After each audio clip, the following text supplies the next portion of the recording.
Well, should we study catechisms or memorize scripture? It's a really good question that comes to us from a listener named Sarah in North Carolina. Pastor John, I'm a stay-at-home mom with 3 young children. We currently homeschool, and I love the opportunities the kids and I have multiple times a day to talk about the glory of God in our adventures and education. It truly is a joy to point them to Christ every day. My question is this: what are your thoughts on teaching children a catechism? Is it worth the huge amount of time that we would spend on it, or would our time be better served only in memorizing scripture that points to the same truths? Pastor John, what would you say to Sarah? Well, it sounds like a wonderful home to grow up in. Talking about the glory of God and concerned about whether scripture memory or catechism is to be chosen. When we think about the time that we have with our children, and I'm talking about a family where a child's born, grows up, goes away to school. There are other kinds of families, but let's just address this one. When we think about that time with our children, we need to be realistic and remember that Bible memory and catechism could start about age 2, say, or 3, until they leave at about 18.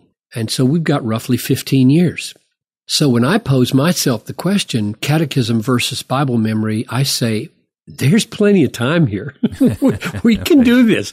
We can do both of these. This is not an either or. So my encouragement to all families is that they definitely read the Bible together every day. Real scripture, real reading, real discussion, real prayer from the heart, connected with real life every day. Yes, Bible has priority. The question is, what's the role of a catechism in that process of Bible saturation? And I would describe the role of the catechism in 4 words: interpretation, selection, organization, and completeness. And here's what I mean briefly. A catechism is tremendously valuable by providing overall interpretation for the sweep of Scripture. We all need the particularities of text. Yes, we do. I need concrete texts in my mind in order to fight the fight of faith. But we also need a sense of what those texts mean in the larger picture. And catechisms are one means that God, over the centuries, has brought about through the wisdom of the church, which He's given, to provide interpretation for how the texts fit together in a larger, coherent meaning. Second, catechisms provide help in selecting what things in Scripture to prioritize. There are thousands and thousands of verses in the Bible, like 31,000 plus. Most of us need some help in knowing which of these 31,000 verses are most important for knowing God and living a life of faithfulness. Catechisms are the distillation, the collective wisdom of the church as to what parts of the Bible need to be emphasized for the health of believers. Third, it really helps the mind of a child and adults, I would say, to have the vast array of ideas in the Bible brought into some sense of organization. What is foundational? What's built on the foundation? Where's it all going? Some kind of flow, some kind of order. Our children can be left in a great confusion if they only learn random Bible verses. Of course, that's 10,000 times better than not learning them. But they can be left in some confusion if they just learn random Bible verses that are never brought into any particular order or sequence or progression of thought. And catechisms are a great help in this. And the last function, I would say, is the idea of comprehensiveness or completeness. And here's what I have in mind. When Paul addressed the elders of Ephesus in Acts 20, he said their blood wasn't on his hands because he had not failed to deliver the whole counsel of God.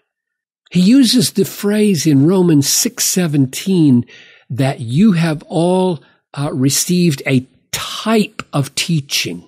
Or even clearer, in 1 Timothy 6, verse 20, he talks about the good deposit that Timothy should deliver to the people. So you got these phrases, whole counsel of God, type of teaching, good deposit, all of them suggesting that in the bigness and detail of the Bible, there is a core, unified, comprehensive body of truth that we need to make sure, as a pastor, we deliver to our churches, as parents, we deliver to our children. And I think catechisms are an effort, no doubt not perfect, an effort to try to fulfill that mission.